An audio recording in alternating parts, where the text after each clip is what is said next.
everyone, in today's video you are going to see my top 3 backpacking mistakes and lessons that might be a little bit different than other YouTube videos you've seen, plus it includes a bear story.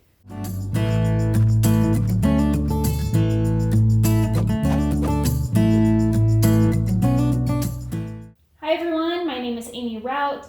I like hiking and backpacking, and so that means I've made some mistakes along the way and have learned some lessons to potentially help you on your way to becoming the best adventurer that you can be. I'm going to share a few of those with you. Jumping into this, I first want to talk about one of the biggest mistakes I've made. It is a sleeping bag mistake. For Christmas one year, I was gifted with a 15-degree down bag that was a men's XL.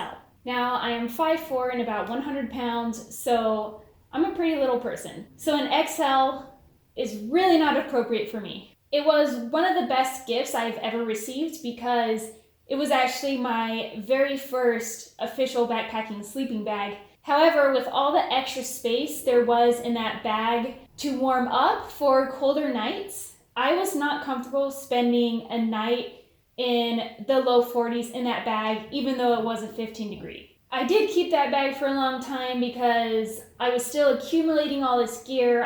Flash forward to now, and I have a 34-degree women's bag that I can comfortably sleep in the low 40s in. And that is a 15-degree bag versus a 34-degree bag. Having it fit my body size makes me able to warm up the air inside a little bit better and keeps me so much warmer at night. So one of my biggest tips from a lesson that I have learned is buy a sleeping bag that fits your body. Unless you can handle anything, but that's just not me. So now it is time for my bear story. Now, I used to think that I would know if a bear was coming from a mile away and that there's no way a bear can come and just sneak up on you and all of a sudden it will be there. I was wrong. I didn't think that I would ever sit there with my bear canister being only like 15 feet away from me and that I would have to worry about not being able to close it in time. So here's the story. About 3 years ago, I was backpacking alone in my favorite national park. I was packing up camp for the day to head out back to the trailhead. I had already filled my bear canister with all the extra food I had, so I began filling it with extra things like clothes just to save space in my backpack. As I was doing that, I heard a noise and I thought it was just another deer behind my tent coming through the trees. Another 30 seconds goes by and all of a sudden I see something from the corner of my eye, and it's a lot bigger than a deer. It ended up being a black bear that was coming straight toward me. So in that second, when I realized it was a bear and it was coming right to me, I closed the lid of my bear canister and started walking backwards. The bear ended up rolling my bear canister around for a couple minutes. It kind of looked inside my tent. It kind of pawed at my backpack and stuck its nose in there. And the bear drooled on everything. In case you don't know, bears apparently drool. At least this one did. I kind of had to sit back and watch him do this, have him figure out that he wasn't going to get anything, let him inspect anything so that I didn't get in its way because I'm a lot smaller than a bear and I don't have claws. The bear didn't get anything, it didn't get any food, but I did learn a very important lesson, which is that a bear can sneak up on you at any time. There's a good chance you won't see them coming from a mile away.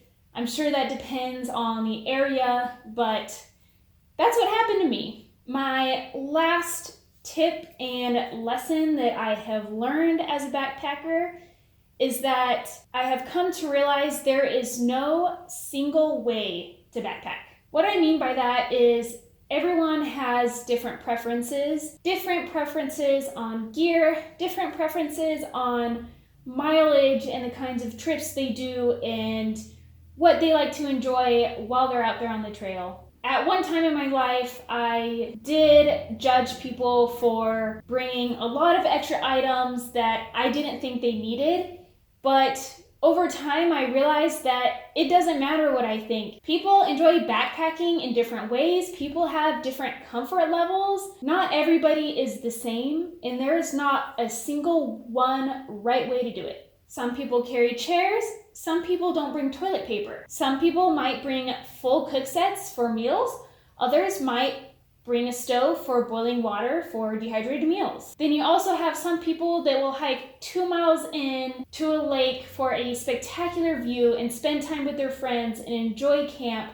And then you have people who might be shooting for 12-mile days and just camp for somewhere to sleep before they head to their next destination. And you also have thru hikers who are probably trying to do 20 plus miles in a day. I think. I don't know. I've never been a thru hiker, but I'm pretty sure they do a lot of miles. Basically, what I mean is what's right for you might not be what's right for somebody else. And it might take you years of backpacking to figure out what that is, what kind of gear you like, what you do and don't want to bring, and also what kind of mileage and camping you want to do. So for this lesson learned, I have the tip for you, which is there's no one right way to backpack, and you should do what you like. Don't listen to somebody else and think that this way is wrong and this way is right. The only time that you could be wrong is if there is a safety concern. Don't want any safety concerns. So those are the lessons that I have learned. I hope that these have made you think about certain situations and maybe help you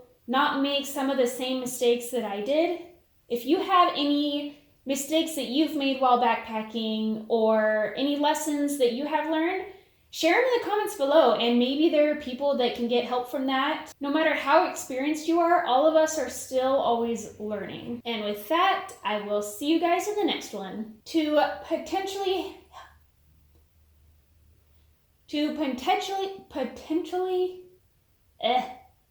dogs are barking.